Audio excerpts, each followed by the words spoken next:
Well, it looks like I received my prize from the Army of Toys collection contest. Just got it in the mail today. I've been waiting a while for this. I think, September, October, about 3.5 months, I think. 3 months. As you can see, it's the Battle of Little Bighorn. Authentic Battle of Little Bighorn action figures. Ooh. Well, what do we have here? We got, that's Chief Sitting Bull on his horse. It comes with 4 horses. Native Americans, and of course the U.S. Army. And of course these aren't like cowboys and Indians. This is Army versus the Plains Indians. And in case you're wondering about the actual battle, I know a fair bit about it. From what I understand, it was like, well, let's just say that the Native American Plains Indians didn't really care about Napoleonic tactics. The U.S. Army did, and therefore the U.S. Army was trying to use Napoleonic tactics, and they failed.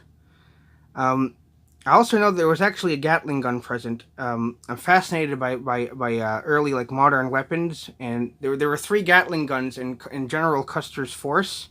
But when he went on patrol that day, he only bothered to take 1 with him. And I heard that the crew they took part in battle, but the gun and its crew were quickly overwhelmed. So here we have the figures. Here we have the U.S. Army. I believe this guy is, as Call of Duty players say, going prone. But as a Team Fortress 2 player, I don't care much for going prone, because you can't go prone. They've got some arrows in them, these guys. There are lots of pistols, I've noticed. Flag bearer, rifleman's over there. And here we have Sitting Bull on his horse. It comes with 3 other horses, but I can't seem to get them to stand up correctly. There's a bowman over there. There's women and children. There's that woman's carrying a baby, as you can see right here. Focus.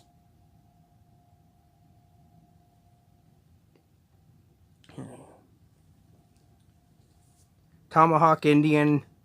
They've got repeating rifles. I know during the battle, one of the major advantages was the Plains Indians had Winchester repeating rifles, and the U.S. Army was still using single-shot breech-loading rifles. So, because Uncle Sam was a penny pincher, you know, Custer's troops paid the price, but Uncle Sam didn't. Because the story behind that was the U.S. Army didn't want to buy repeating rifles because they thought if you give soldiers more bullets, they'll waste more ammo and they'll waste more money. And because Uncle Sam was a penny pincher, a lot of lives were lost in the Indian Wars. And I love the header art. Also, the header, it's called a header. You know, on the bags of Army men. It's really nice.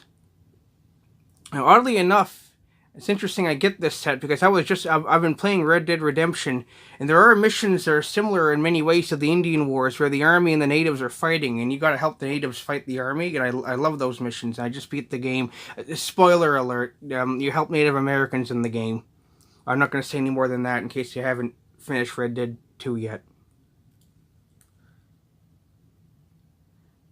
So as you can see, I've kind of screwed up here because I picked a table that kind of blends in with the plastic color of the Plains Indian troops. So I guess they might be hard to see. I don't know. I think the lighting in here is fine.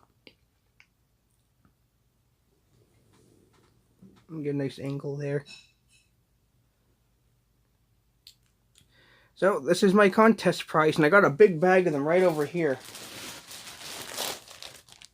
A big bag full of troops, and I love these because I've been really on a big 1800s kick recently with the Old West after playing Red Dead, and I mean, I'm an historian, so I love history, and I'm fascinated with like the late 1800s especially.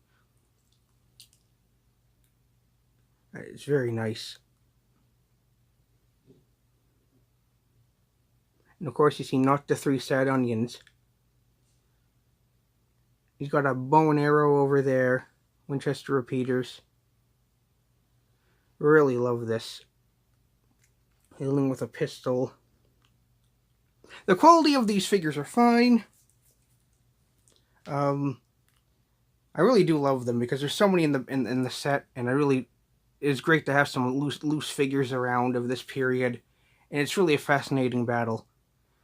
I just love this so much. I'm so happy with my prize, and I can't believe I won this contest.